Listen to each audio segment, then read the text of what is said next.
Non-quarterbacks. Can be anybody but the quarterbacks. You get the first pick.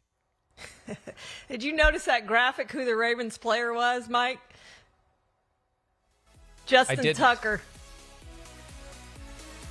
How about Justin Tucker? Wait, he might be their most important player. Well, is that Justin Tucker? Well, no, Mark Andrews may disagree. That's Mark Andrews. Yeah, Mark Andrews sorry. may disagree but with Justin, that. Yeah. All right. Justin Tucker may be their most important player. And so I was just laughing at that. I thought when I did a quick look, I thought it was Justin Tucker. I'm like, that's pretty good. Of course, it's not going to be their quarterback. But I'm going to go with Micah Parsons because the Cowboys had only 6 sacks in their final 5 games, Mike. We know that Buccaneers' offensive line is not very good. In Micah Parsons' last 6 games, he had 1.5 sacks, 6 quarterback hits. He was not as good late in the season as he was early in midseason. Week 1 against the Bucs, he was dominant, 2 sacks, 2 quarterback hits.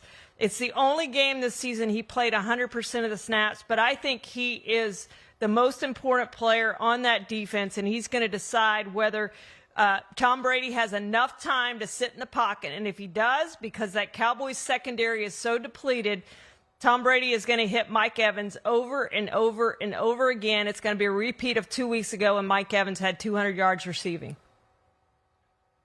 I'm going with Christian McCaffrey of the San Francisco 49ers because that running game needs to click. It needs to fire on all cylinders to keep the pressure off of Brock Purdy and let him just go out and be the guy that runs the offense, not be the guy that has to, for example, lead an 80-yard drive with 2.5 minutes left and a 4-point deficit for the 49ers.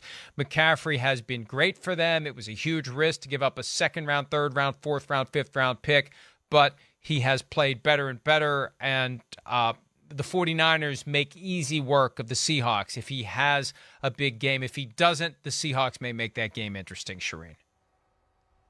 Yeah, they sure might, Mike, and he is the key to them, which is why he was our comeback player of the year. A guy for this on the other side of the ball for the Seahawks who needs to get it done is DK Metcalf. Last 2 games, 4 catches, 43 yards. He didn't score in his last 4 regular season games, and he struggled against the 49ers in the 2 games this season. 4 catches for 35 yards, 7 catches for 55 yards. They need him to have a really big game, Mike, to have a chance to keep up with that 49ers offense. If Christian McCaffrey's going to have a big game, I think DK Metcalf has to have a big game. You know, we talked about Justin Jefferson already, and I think it goes without saying he's critical to anything the Vikings do in any game. I'm going to stay with that game, though, and I'm going to talk about Saquon Barkley. He had the touchdown that tied the game with the 2-point conversion. I believe it took a 2-point conversion to tie it late on Christmas Eve. And you could just tell he had a vibe. He had an attitude. He had a belief. And I think that tangible contribution on the field, the intangible sideline presence, lifting the team, getting the team to believe that it can pull off the victory, and Saquon Barkley playing still for a second contract, I think he becomes a critical piece to any hope the Giants may have to upsetting the Vikings and advancing to the divisional round. We're going to advance to the final segment of the program. We'll do round 3 of our draft of the most important non-quarterbacks in the Super Wildcard round. When PFT Live concludes right after this.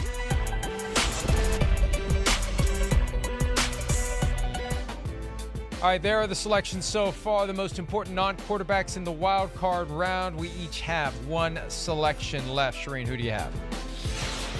Well, I'm going to go with the offensive line, and that's Bengals right guard Max Sharping.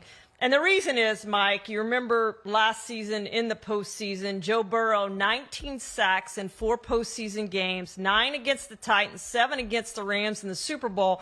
And we all said, and they said, we've got to rebuild that offensive line. They did that in the offseason, and they had it for 15 games. And then Lyle Collins, the right tackle, goes out a couple games ago with a torn ACL. And now they won't have Alex Kappa, who remains on a little scooter and in a boot. So he's not going to play this week. So it's going to be up to Max Sharping, who's only played 30 snaps this season, but he did have 33 starts past 3 seasons with Houston. But to me, he's going to be the key guy for them this week and probably for the rest of the playoffs if Kappa can't come back. That's a great call. And look, whenever you've got an injury at a key spot, somebody's got to step up. So even though I don't expect the Dolphins to win the game, if the Dolphins are going to have any chance to pull off one of the biggest upsets ever, it will be with the heroics of a player who has beaten the Bills each of the last 2 years in the postseason. Tyreek Hill needs to have a big game. Ooh. Tyreek Hill needs to run past guys. And Mike McDaniel needs to design that offense so Skylar Thompson can get the ball in Tyreek Hill's hands. If they're going to have any shot, it's going to be Tyreek Hill running rings around the Bills defense and scoring touchdowns and putting pressure on the Bills to not screw up, to not blow what should be an easy win for them.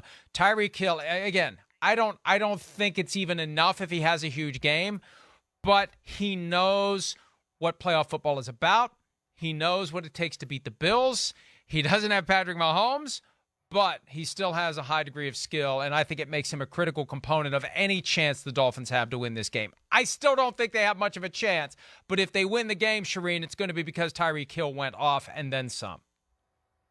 Oh, absolutely, Mike. And they put him back on a punt return last week, so he can do that part of the game too. So if he has a big game, I think they've got a chance to stick with him, and I don't think they have much of a chance. But they need to get that through Skylar Thompson's head this week.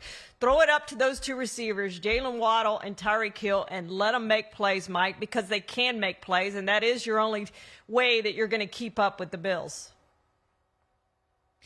And who knows? That's the thing.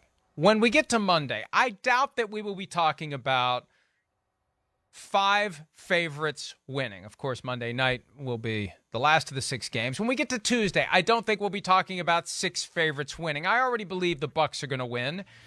I think that there will be some unpredictability. There will be something crazy that happens. There always is. And that's why we love the playoffs, and that's why we love talking about it. And Charean, thanks again for getting up early. We'll see you back here tomorrow with 2 more hours of PFT Live to wrap up the week before the Super Wild Card round. Have a great day. Hi, it's Mike Florio. Thanks for watching PFT on YouTube. Hit subscribe for the latest news and analysis from Pro Football Talk.